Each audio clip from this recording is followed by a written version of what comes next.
Hello there, good afternoon and welcome to JoyNews Today. I am Emefa Akosia Adeti. The bulletin is live from our studios here in Kokomlemle, Accra. We're also live on DSTV channel 421 and GoTV channel 105. Coming up this afternoon, Bank of Ghana issues a public statement to clarify existing foreign exchange rules following board member Isaac Adongo's exclusive interview with JoyNews that banks were no longer allowing customers to access dollar cash from the account unless the funds were intended for international transactions as travel or import payment.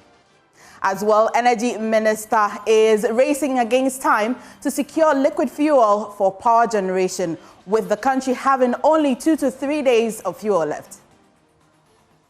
Chairman, today as I sit here, this morning, my headache is how to get the next parcel of liquid fuel. The fuel we have will take us 2.6 days. We've placed order for fuel, but it has to be paid.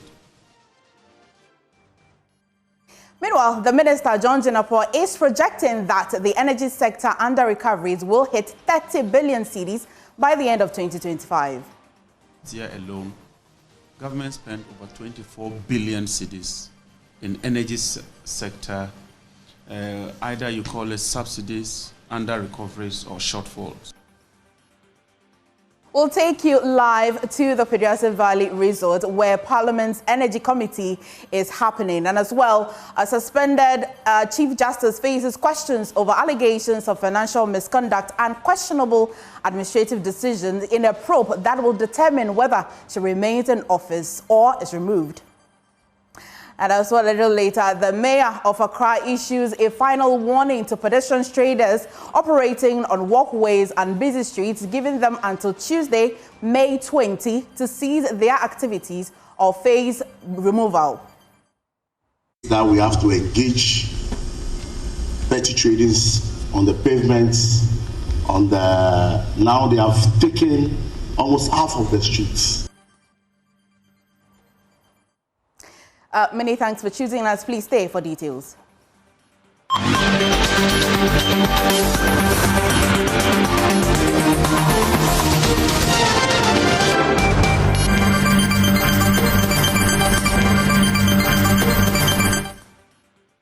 Many thanks for staying with us. We start with the Bank of Ghana, and it has just this afternoon issued a public statement seeking to clarify existing foreign exchange rules, reaffirming that account holders with foreign exchange accounts can't withdraw foreign currency over the counter. This follows Isaac Adongo's exclusive interview with JoyNews that banks were no longer allowing customers to access dollar cash from their accounts unless the funds were intended for international transactions such as travel or import payment. JoyNews Business Reaffirms joins us for more on this story. And this morning, I know that George has been clarifying this with Winston on the Super Morning Show, and it's good that we're able to haul you from the office back into the studio. Tell us, what does the statement say this morning? But before I get into the fine details, it would be just good for the sake of our viewers to bring back that interview that Adongo had with us, where he was insisting that in the Bank of Ghana's plan to help with the stability of the Ghana city. Let's watch Adongo on what he had to explain to Ivan Spencer on why the Bank of Ghana is even considering going this way. Your dollars in the bank account, it is okay. We are happy with that. But I need to spend it the way I want. No, wait. So you can only get dollars if indeed you are going to use it for a dollar-denominated transaction. Well, why should the BoG bother? It's my dollars. No, I put it there. Because the central bank is supposed to regulate the use of our legal tender, and our legal tender is the cedi. So if you go to the bank to take your dollars to go and buy fufu, you don't buy fufu in dollars. We will give you cedis to go and buy fufu. But if there's a fufu seller who wants to buy fufu because that is illegal. Go and read our laws. Nobody is supposed to. All these schools billing us fees in dollars. So we are getting there. It's a gradual. That's but what I haven't seen any action. I said it's not an event. It's a process. But this is a simple. What you are doing is that you are not allowing me to give you a complete picture of the things we are doing. We have a long time. No, except we that don't you make things that needs to be interrogated. No, and I'm saying that because there are some low-hanging fruits that what you've said. And those are the ones we are targeting. Which one? The fundamental one. The reason why the dollar is what it is that you just touched on is that this is a dollarized economy. and I'm explaining to you. And I haven't seen any action. And I'm saying that exactly. I'm saying that you see, we don't need to go on the rooftops. You see the result in the dollar rate, and we are saying that you can no longer speculate with a bank account in dollars, because when you put the money in dollars into a bank account, we'll give you the dollars only when you need it for a dollar-denominated transaction outside of our country, because dollars must be spent outside, not inside. But if you need the dollar to go and spend on, say, CD-denominated transaction, we'll give you the CDs. But this is theory. That is what's happening. It's, the reality is that which economy? Go and put your money in your bank account and go and get it, whether you get a dollar in Ghana here. I go to the bank all the time to take my dollars and you out. take dollars? Then nobody asks me. Dollars? When was the last time you did that? Unless it's illegal. You can't be giving dollars on the counter. No. Unless I am going with CDs in the hopes that I'll get dollars from the bank. I'm buying the dollars from the bank. You won't be so. That they require. You won't that I have a visa. I have a flight ticket. Yeah, that's when you are traveling. Yes. You see, because you are going to spend the money outside. But I want to have a dollar account in the bank. Yes. And I go to withdraw my dollars. Nobody's going to ask me when I'm going to use it. I'm telling you, go and draw it tomorrow. That is sure. Now, it's a fact. No, nobody. You don't have a dollar account. You do. I'm saying that you can't take dollar over the counter. Why? Today. When I have a dollar account? Yes, but you can't take it. Why can't you will be take giving it? CD equivalent. That doesn't happen anywhere. Well, it's happening today in Ghana now, so maybe pay attention. Well, let's put some finality to this matter. George, what does the statement say? So if you go through the Bank of Ghana statement, it says that pursuant to Bank of Ghana's mandate under the Foreign Exchange Act, that is 2026, and the associated notices of the Bank of Ghana wish to inform the public that over-the-counter cash withdrawals in foreign currency from foreign exchange accounts and foreign currency accounts are allowed.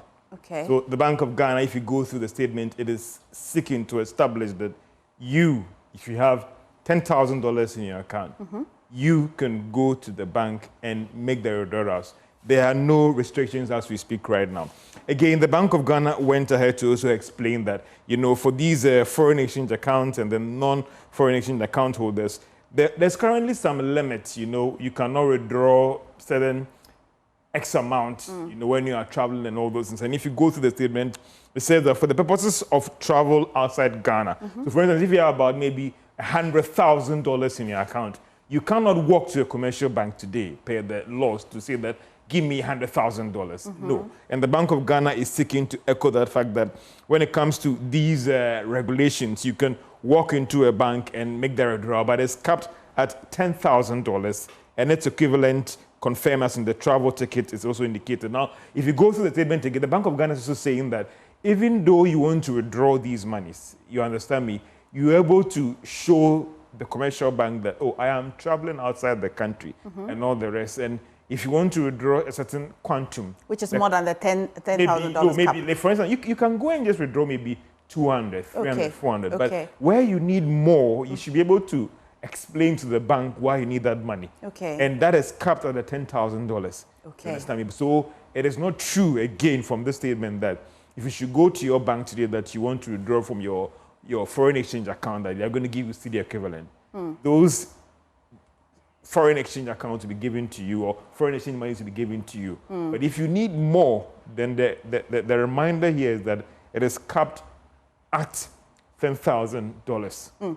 George, I'll release you, but just a recap of exactly what the statement is saying again, so just to rehash. It's saying that basically, just to break it down, if you have a dollar account, if you have a pound account, and you walk into a bank and you want to withdraw from it, the Bank of Ghana is saying that those withdrawals are allowed.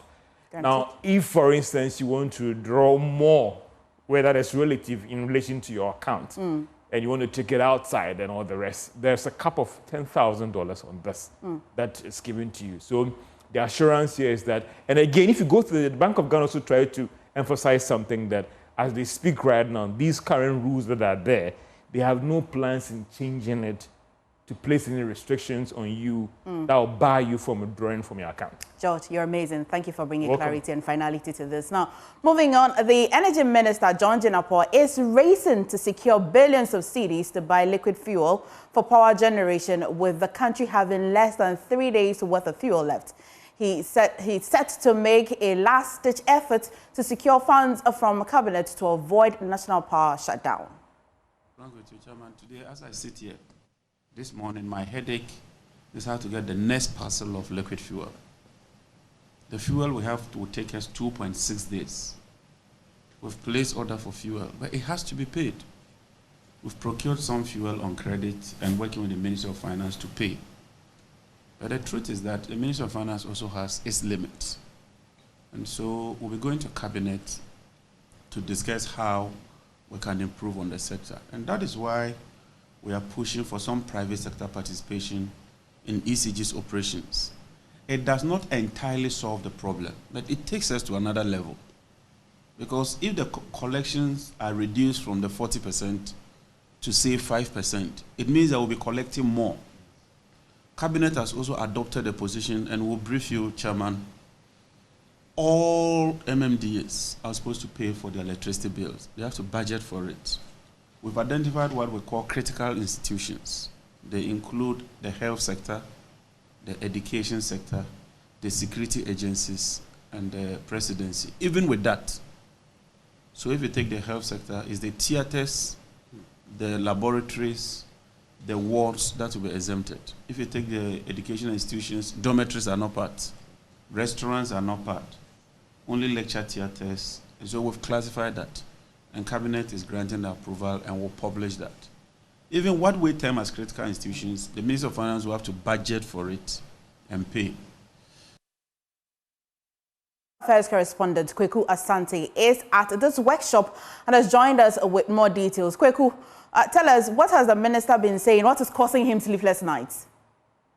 Well, there's also the big matter of debt, and that means that currently go right behind me. The debt situation in the energy sector. The minister has been attempting to talk about it for so many different occasions. For instance, talks about the fact that the government spent about 24 billion Ghana cedis in the last year alone to deal with under-recoveries and subsidies in the energy sector. That debt is expected to go up to nearly 30 billion Ghana cedis this year alone. Already, Power is threatening to shut down their plants for 400 million debt. It catalogs a series of debt that is currently saddled for the energy ministry that is trying to figure that out. And that is his biggest headache right now. Well, Kweku, again, we're learning that the ranking member on Energy Committee has been raising certain issues with big businesses. What has he been saying? So according to George about the ranking member on this committee, in his opinion, there are certain big companies that are out there that are not paying their bills. He believes that that is one of the big issues affecting the energy sector, together with the matter having to do with under-recoveries, ECD's inability to claw back all the energy it supplied and be able to get that money back and pay all the other players in the energy sector. He believes that is a big issue. The ECG and government are able to fix that together with the under-recoveries, the Electricity Company of Ghana, and the power sector in general in the country to be stabilized. Well, Kweku, I know that you also have them on record. Do you want to show us that? Yeah, the energy minister first on the specifics having to do with the debt situation in the sector. 24 billion cedis in energy sector. Either you call it subsidies, under recoveries, or shortfalls.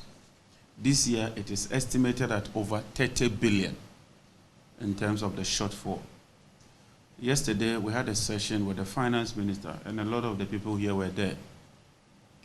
We require about $1.1 billion to procure liquid fuels alone. Unfortunately, and the PRC is here, the liquid fuel is not part of the tariff structure. And so you will be buying close to $15 billion of liquid fuel, and that has to be paid by the central government because it's not part of the tariff structure. As if that is not enough, what you call the reserve margin, which is a necessity, because you just don't bring plants to meet exactly what you consume. What if one plant goes off for maintenance or any situation? That is not also part of the tariff structure. More importantly, the tariff itself, ECG, is unable to collect all the monies. And so you're having a deficit of about 2 billion cedis every month when it comes to ECG's collections. When you add that deficit and you add the fuel, which is not part of the pass-through, you are looking at over 30 billion. Car Power has just sent us a letter that by 18th, they will shut down the plant because we owe them more than $400 million. IPPs alone, we owe them $1.7 billion. And so it's serious. Most of our companies in this country, a lot of them, they don't pay electricity bills. A lot don't pay. And transmission losses also is another factor, which the minister has to look at it.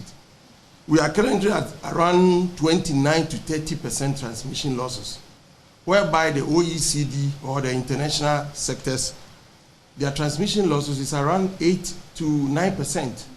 So if we are able to overcome these transition losses, also it's part of money.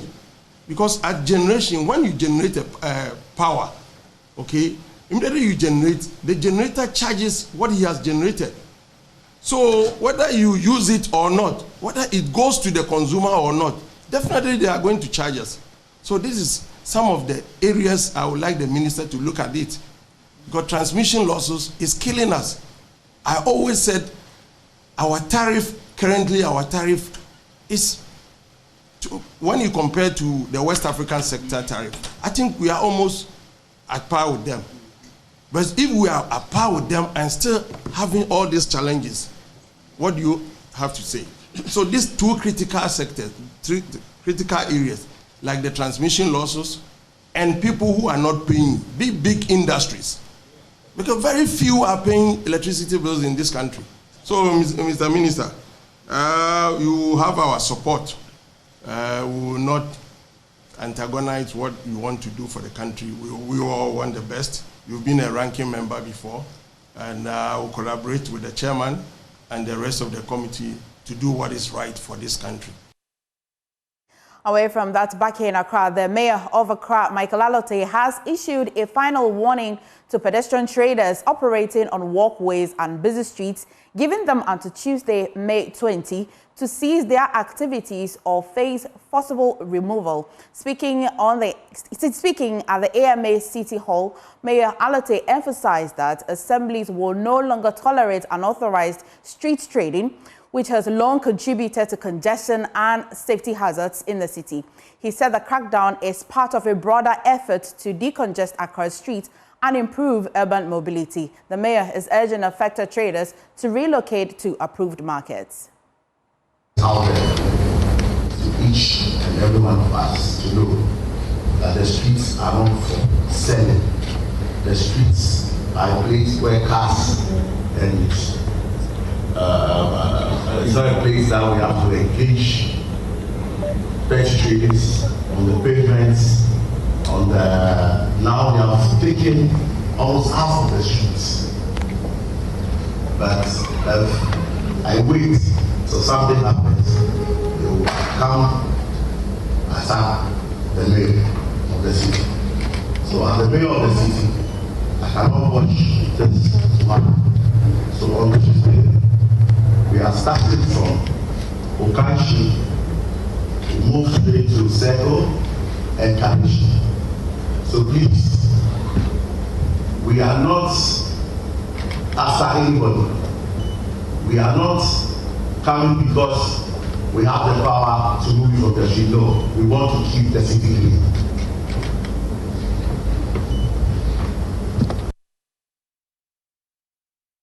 My colleague Kenneth Jesse is at the AMA Hall and brings us more updates. Beyond this, what more has the mayor been saying, Kenneth? Well, the mayor appears that he's going to use force, and it appears that he claims to have spoken to the traders. They've been advised to vacate the place, but just some few meters, we went to the Makola market and engaged the market men and women who say they have no idea of what the mayor is saying, and they say that they are unwilling to heat the pavement until a space is given to them. Now, they've been telling us that they've been promised that they will not be vacated from the place, so it is actually news to them that the mayor is saying that, and they are hearing it through our intervention by speaking to them. So they say they are ready, waiting for the mayor on Tuesday. They will not vacate the place. But does it look like, indeed, on Tuesday, if the mayor engages them, they will heed? Well, it's on one condition. The condition is that they want to be pushed backwards. So most of them have, are selling right in the middle of the road. They say that the only condition that they will accept is if they are told to move backwards. But if they are completely told to vacate where they are selling, that one, they are not going to allow that. Right. Thank you, Kenneth, for bringing us updates from the AMA Hall. And away from that, the minority is this afternoon petitioning the Commission of Human Rights and Administrative Justice, SHRAJ, the police CID and the OSP over the Sami Gyamfi gift saga. The presidency on Wednesday cautioned and cleared the acting CEO of the Gold Board, indicating that no further action will be taken against him. But the minority has rejected the move, insisting Sami Gyamfi must be sanctioned. They are this afternoon petitioning a number of investigative bodies, and my colleague James Aveji is with them. James, have they been able to petition any of the investigative bodies yet? Unfortunately, we lost my colleague, but of course we should try and get in touch with him to bring us updates as to whether the minority have been able to petition any of the investigative bodies. But away from that, we'll go for a quick break. You're watching News Today. Please stay.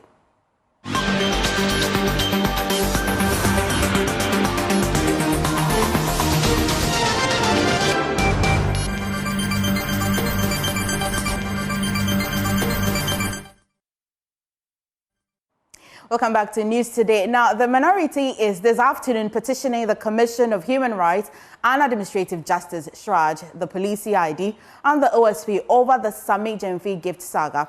The presidency on Wednesday cautioned and cleared the acting CEO of the Gold Board, indicating that no further action will be taken against him. But the minority has rejected the move, insisting Sami Gyamfi must be sanctioned. They are this afternoon petitioning a number of investigative bodies, and my colleague James Aveji is on standby with them. James, have they been able to petition any of these bodies yet? They have successfully been able to petition the Commission on Human Rights and Administrative Justice, SHRAJ, as well as the Criminal Investigative Department, which is the CID. And that's where we currently are at the police headquarters here in Accra. From here, they will be moving to the OSP's office in order to hand for that petition as well. Now, in the petition, they have cited a number of regulations, including the just launched Code of Conduct for Public Officers by the President, John Dramani Mahama. They've been pointing out some specific details in that particular code of conduct, as well as money laundering act, legislation, and other provisions in the various laws of the country.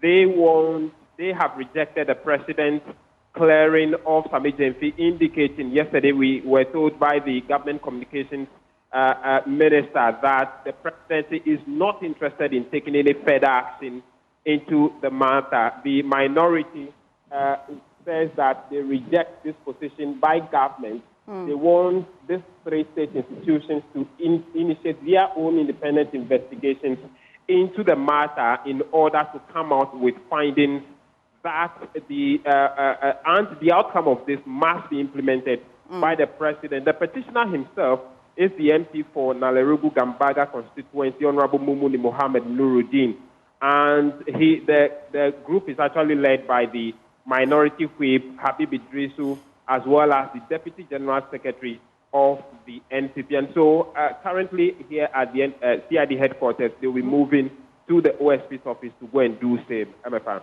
Right, thank you so much, James. And also, by way of information, the petitioner, Mr. Dumenu Akachi, of whom we spoke to on Joy News some days ago, has indicated that he has withdrawn the petition to Shraj, and he cites concerns of the fact that it looks as though he has personal issues with Sami Jenfi. These are some of the things that he said to my colleague Obi on Asempa FM when he spoke to us. But away from that, President John Mahama is expected in the Upper West Regional Capital, WA, in about 2 hours for his thank you tour.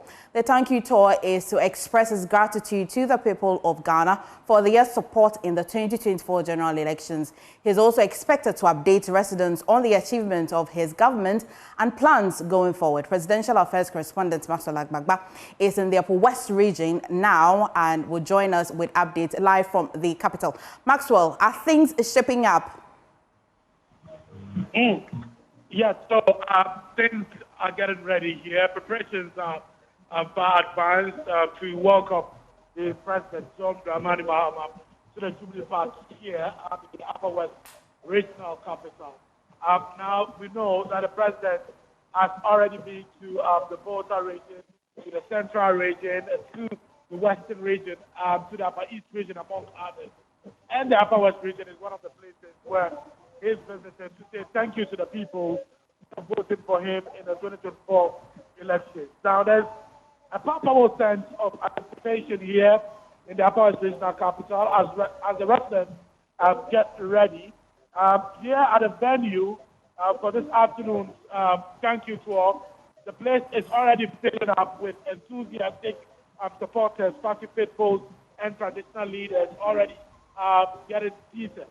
Now, security has been tightened in and around the venue with personnel from the Ghana Police Service and other security agencies ensuring order. We've seen some of the local party executives who are also on the ground since early morning, coordinating logistics and managing the crowd.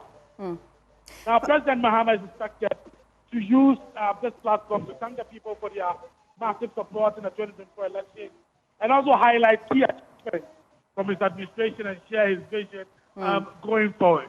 Right. So in the next 1 hour, 30 minutes, the event should start here and we'll be bringing you updates.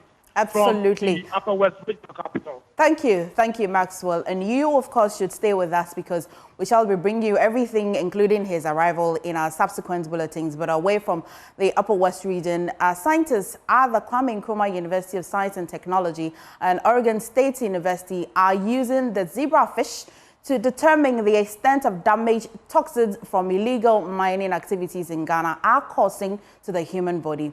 It comes after a research reveals a pattern of babies being born with deformities and organ damage as persons living in these areas continue to die of organ malfunction. Though the support for professionals from the Oregon State University of the USA, the researchers are hoping to adapt workable protocols that help in keeping the sanity of the environment in other countries. Nana Ojima visited the fish lab and has reported. Centimeters swim in the laboratory aquarium system where they are being hatched and developed. The genes of the zebrafish, after screening, are identified to have similar genes as humans, hence their adoption for ecotoxicology research globally. The organs of these fishes are similar to humans, hence factors that damage their organs have similar impact on the human body. Pharmacologist Professor George Ainison explains the negative impact of water samples from illegal mining sites on fishes when introduced could be likened to impact on humans. We can get water from those environments and put them in here, like you see these fishes swimming. And then within 120 days, we can tell you a lot about the potential effect of the water that those people are exposed to in the environment. He hopes to get water from these areas, expose these fishes to it right from the egg stage, fertilized egg stage, and then you'll be looking at what is happening to them. Are the lungs forming well? Are the kidneys forming well? Liver forming well? The eyes, are they able to swim well? Already, scientists in Ghana are seeing babies being born with deformities and poorly formed organs. It is believed the use of cyanide solution Mercury, among other chemicals in illegal mining, continues to cause deaths in mining communities. Pathologist Professor Paul Poku Osei Sampene explains. At the autopsy in all the 5 regions, you realize that the major cause of death are actually what do you call it, end-stage renal disease, with some few hepatorenal syndromes. What it means that the renal or the kidneys affected, and then or probably the liver is affected, then therefore affecting the kidneys as well. And we have some few 69 cases of what we call colorectal cancer and liver metastasis, and then we have liver cancers and all those things. So basically, some few number of about 20 people were involved in left ventricular heart failure. In fact, inhalation of these heavy metals can also have effect on the heart. Researchers from the Oregon State University on a field trip to illegal mining sites expressed worry over the destruction done by the activity. Researcher Professor Robin Tange believes Ghana could do a lot to save the environment from destruction. There's no doubt that the economic driver to extract now for the economic gain is strong. But what we fail to do is understand how can we show the value of the environment. We haven't monetized the environment. We haven't monetized our health. So when we do that, if you do that over 100 or 200 years, the environment is far more valuable than the gold will ever be. That again, that's not a kind of a concept that you would naturally think of. That's where the social scientists, that's where the data that we can provide that this environment is harming you and the next generation, and the next generation, and the next generation. So I think it's just part of the messaging tools to communicate the risks of this destruction. At a seminar series at KNUST, researcher Professor William Stablefield said methodologies used in the United States could be replicated in Ghana in the fight against the destruction being done. I tried to present methodologies that we've used in the U.S. to evaluate the impacts of similar sorts of situations, mining activities throughout the U.S. I've done that through the majority of my career, and hopefully some of the tools that we have used in the past will be able to be picked up and used by individuals here to be able to define and characterize the scope of impacts. Meanwhile, the KNUST is optimistic of the impact of the partnership with Oregon State University in addressing environmental challenges. Dr. Alexander Kwartin explains. And this is the danger, that if you drive along the street and you buy something just to eat, you may not be living in a particular community, but by just getting it, and if it's polluted or contaminated, you are exposed to it. So everybody's at risk. For Joy News, Nanaya Ojima, Kumasi. You're watching JoyNews Today. Please stay for business.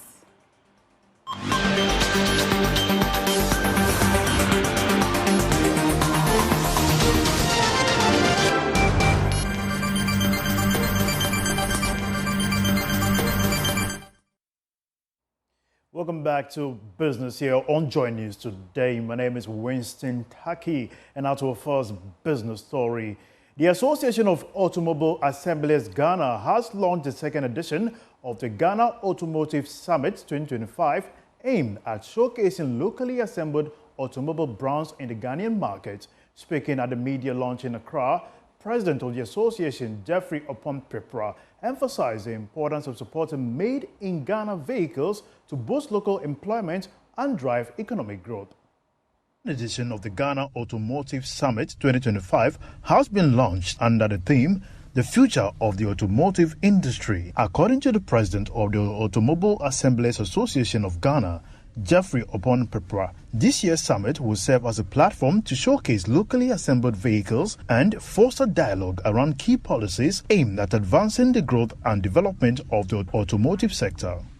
There's going to be exhibitions of vehicles that we've been assembling in Ghana to showcase the good things, the good work that we are doing, to let the public also know that the vehicles that we are producing locally here is not different from what we look up to in abroad or we are looking up to import here. You save a lot of time, you save a lot of money when you buy locally. You also contribute to the growth of Ghana. That's why we say drive local, you drive made in Ghana. Mr. Pripra also emphasized the importance of strengthening vehicle asset financing in Ghana. Very soon, we are going to launch vehicle asset financing in the country, which will going to give the affordability for people to buy car on a high purchase and you pay in bits. Because that is the struggle that we are facing. We see that the appetite for used vehicle is all about affordability. If you can have some sort of ease way of paying a vehicle, I don't think you will think of importing a salvage car into the country. You just go into a showroom and buy a tier rubber that we talk about. So the banks will be there, the insurance will be there, and also some of the auto component products will be there. And then we are even having some also the filling stations also partnering with us. The Ghana Automotive Summit 2025 is scheduled to take place on June 3rd, 2025 at the Grand Arena in Accra. The event will feature exhibitions from top automobile brands including Toyota, Nissan, Volkswagen, amongst others, and is open to automobile enthusiasts, industry stakeholders, and the general public from across the country. In other development, the Driver and Vehicle Licensing Authority (DVLA) has given a 2-week timeline to all owners and operators of excavators to register their machines from May 14, 2025 to help stop illegal mining, popularly known as galamsey. The following report has more. The category of machines affected include individually owned excavators, dealer-owned excavators, and concession-owned excavators. Addressing journalists at a press briefing, the chief executive of the DVLA, Julius Nikwekwati, explained that the move is intended to stop the illegal use of earth-moving vehicles in forest reserves and river bodies. It has come to the knowledge of DVLA that there are excavators which were found operating in the mining areas which have not been registered with the DVLA. Further, some farm equipment which have been found to be used in illegal mining have not also been registered. The authority stands ready to enforce this mandatory obligation, and for that matter, we wish to announce some immediate measures. As a result, the authority wishes to announce that all owners and operators of excavators and farm equipment who are not registered with DVLA are required to locate the nearest DVLA offices within their jurisdiction within 2 weeks, starting from today, being the 14th of May 2025. Register their excavators and farm equipment without any further delay. He cautioned that from June 1, 2025, the police and its operational team will go around the country and arrest and confiscate any excavator in operation in mining sites without registration. Mr. Korte disclosed that the DVLA will be working in collaboration with the Police, Minerals Commission, Ministry of Lands, and the Customs of the Ghana Revenue Authority. As an additional measure, the authority, in collaboration with other stakeholders, has constituted a registration team regime for any excavator and farming equipment that are imported into the country to be registered at the port of entry. This exercise is to enable the identification of every excavator and equipment that enter Ghana and to trace their ownership, including their operations, to curb the phenomenon of unregistered excavators and farm equipment in the system which cannot be tracked for their activities. That's all for business here on JoyNews Today. Up next is sports after this break.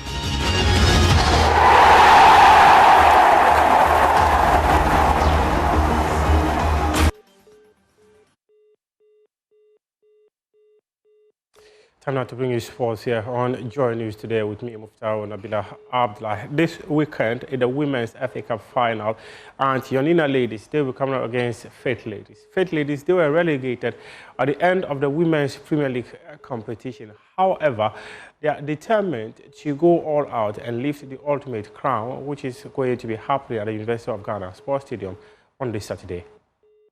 That the soft glare of the training ground, JoyNews ladies move like a team with one goal in mind, lifting the Women's FA Cup. Every pass, every sprint, every shout from the sideline echoes a belief that this is their year. For a club that has steadily risen through the ranks, this final isn't just a match. It's a culmination of years of resilience, belief, and hard work. It's a good opportunity for a team like JoyNews, who has never been in the final before, for us to reach final in this year. So it's a good one over there.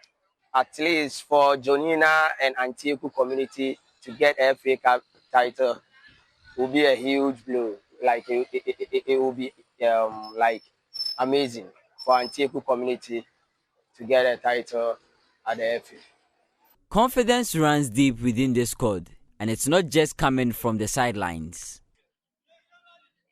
It doesn't matter that they are going for relegation, so we will take them as the lower side so we can score them easy. It's not that easy. But with determination and focus, we were able to win. The fans should expect more goals from me because the final match, I'm going to score. We prepare well for the last match. That is Sunday, 18th. We prepare well. And all of us, we are going all out. So I know we can do it. We can do it. It's possible. I want them to come out and support us because we had a nice season and we want to take the trophy. But waiting for them at the final whistle is a team with something just as powerful: redemption. Faith Ladies. Their fate as a top-flight team decided at the end of the Women's Premier League campaign. The heartbreak of relegation was palpable. However, their path to the final has been nothing short of defiant. With Faith, they had a run that surprised many, and despite the odds stacked against them, they arrived with fire in their boots and nothing to lose. Taking this opportunity to invite Ghanaians to come to the Legon, that is Legon Sports Stadium, where we are playing the finals of the FA Cup against JoyNews. It is going to be an exciting game, so I wish everybody will be there to come and watch a very beautiful football. And at the end of the day, Faith Ladies, we are sure of the victory. Victory is ours. No pressure, no fear. Just one last shot at rewriting the narrative of their season. Two teams, two stories. One looking to crown a season of growth, the other fighting to salvage pride in a year of adversity. The Women's FA Cup final promises more than silverware. It promises legacy. From JoyNews' unbreakable bond to Faith's fearless last stand. This is football at its finest. It's been a season to forget for Faith Ladies. But for JoyNews ladies, it's one that they'll be proud of. Because aside finishing third in the Women's Premier League, in their second season, it's the Women's FA Cup as well for them. Good things come to those who wait. Up next is Showbiz.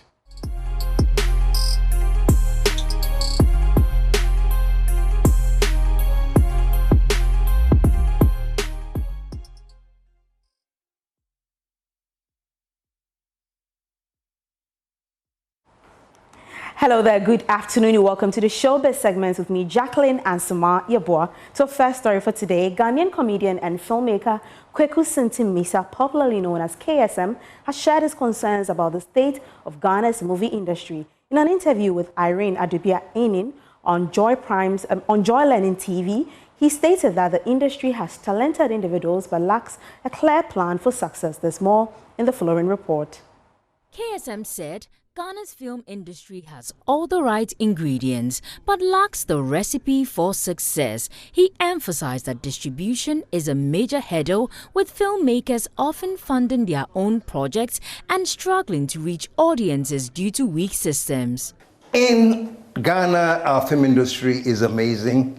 We have all the ingredients for a great film industry, but I don't think we have the recipe right yet. It got to a point where in Ghana, when you make a film, they go straight to CDs. And then to sell the film, you have to mount a float. And then selling your CDs, people chasing you for the CD. This is no distribution.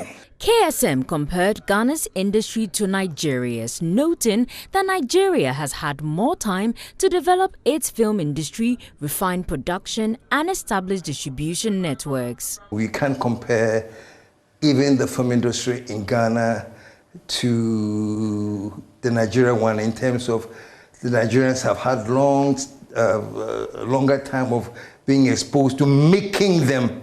And the more you make them, the more you get better. And the more you make them, the more you devise ways and means of distributing them. So inadvertently, all you realize that you have developed a system that is working for you, you know. And we didn't have that system operating in Ghana for a long time, you know. Somebody will hustle and hustle and hustle to make money. Then they hustle to pay for the film. And after hustling to make the money and paying for the film, paying for the actors and paying everybody, now they have to hustle to distribute the film because there are no distribution outlets. Today's Throwback Thursday takes us back to where it all began for the man who's been crooning his way through our hearts and now stands tall as Ghana's reigning Artist of the Year, from giving thanks in 2016 to terminating the chart in 2023 and making history in Singapore just last year. We cruised through the career of King Promise. Before the awards, before the world tours, and way before the silk pyjamas became a fashion statement, there was a young Gregory Botte Newman stepping into the scene in 2016 with Thank God, his Afro-pop debut featuring British Ghanaian Fuse ODJ. A thankful start? Absolutely. But let's be honest, it was also a sign of what was to come. And what came next? A smooth run of hits that made it clear this king didn't come to play. He came to stay. Then came 2017's Oh Yeah and Oh Yes, it banged. Fast forward to 2018 and the anthem CCTV drops featuring Sarkodie and Mujis. This track wasn't just a hit, it was a movement, a prayer in a party song. King Promise had officially arrived. Then came the collabs that had everyone talking. Tokyo with Wizkid, a certified banger. Slow down, impossible. He only sped up. And when 2020 hit, he brought the feels with Sissa. Tonight, make I tell you something. Don't rush, baby, take your time. To wrap up the year, he teamed up with Africa's dancehall king, Shatta Wale, for All Right, a motivational jam that reminded us that no matter how hard it gets, we go there all right. Back to the grind now. Get into the money, no they slow down. I know they play with that grind, no they slow down. Now me and them, we go smile to the banker. And when he dropped Commando, it was official. He was leading the troops of Afrobeat lovers across the globe. I go fight for you, Commando. I wanna be your Commando. And then came Terminator. This one didn't just top chart, it shut them down. Over 200 million streams, TikTok domination, remixes with Young John, and a scorching late-year reboot with Tiwa Savage and Sean Paul.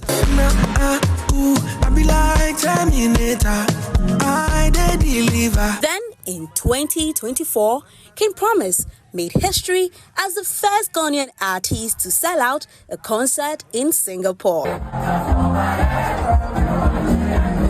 So whether you're new to the vibe or you've been a day one fan, one thing is clear. King Promise didn't just keep the promise, he exceeded it. That's your Throwback Thursday. Proof that sometimes when the beat is right and the vocals are velvet, the crown finds you. For Joy News, I'm Jacqueline Ansama Yaboa. I don't even think you know. Say my life, you didn't revolve around you. You like the sun, you like me. It's a wrap for this showbiz segment with me, Jacqueline and Suma Yabua. Over to you, MFA Akosia Adeti. Thank you so much, Jackie. And it will be a wrap. But before we go, by way of update, the suspended Chief Justice Getru Tokono is set to face a formal inquiry today over allegations of financial misconduct and a series of questionable administrative decisions that could determine the future of her judicial career. The committee, chaired by Supreme Court Justice Gabriel Scott Poorman, was constituted in accordance with Article 146, Clause 6 of the 1982 Constitution. Its establishment followed a determination of a prima facie case against the Chief Justice and was undertaken in consultation with the Council of State. And trust Joy News to keep our ears on the ground to bring you all of the details, though it will be in camera. Thank you for watching today. My name is MFA Akosia Adeti. For more news, though, do log on to myjoyonline.com. Thank you.